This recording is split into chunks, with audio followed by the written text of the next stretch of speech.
Hi partners, Noushad അക്കുറേറ്റ്.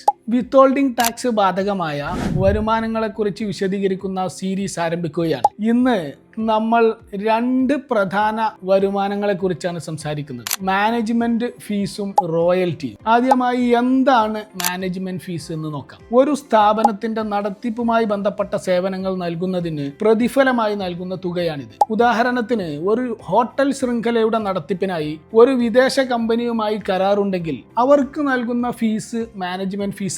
ഇത്തരം management fees ഒരു non റെസിഡന്റിന് നൽകുമ്പോൾ 20% എന്ന ഉയർന്ന നിരക്കിലാണ് വിത്ത്ഹോൾഡിംഗ് ടാക്സ് പിടിക്കേണ്ടത്. ഇനി എന്താണ് റോയൽറ്റി എന്ന് നോക്കാം. ഇന്റലക്ച്വൽ പ്രോപ്പർട്ടി അഥവാ ബൗദ്ധിക സ്വത്തവകാശങ്ങൾ ഉപയോഗിക്കുന്നതിനോ ഉപയോഗിക്കാനുള്ള അവകാശത്തിനോ പകരമായി നൽകുന്ന തുകയാണ് റോയൽറ്റി. ഇതിൽ കോപ്പിറൈറ്റ്, പാറ്റന്റ്, ട്രേഡ് മാർക്ക്, ഡിസൈനുകൾ, വ്യാവസായിക രഹസ്യങ്ങൾ എന്നിവയെല്ലാം ഇതിൽ ഉൾപ്പെടും. ഒരു നോൺ റെസിഡന്റിന് റോയൽറ്റിയായി പണം നൽകുമ്പോൾ 15% ആണ്, 15% വിത്ത്ഹോൾഡിംഗ് ടാക്സ് നിരക്ക്. അടുത്ത വീഡിയോയിൽ 5% വിത്ത്ഹോൾഡിംഗ് ടാക്സ് നിരക്ക് വരുന്ന വരുമാനങ്ങളായ ഡിവിഡൻഡ്, റെന്റ് എന്നിവയെക്കുറിച്ച് നമുക്ക് ചർച്ച ചെയ്യാം. Hope to see again.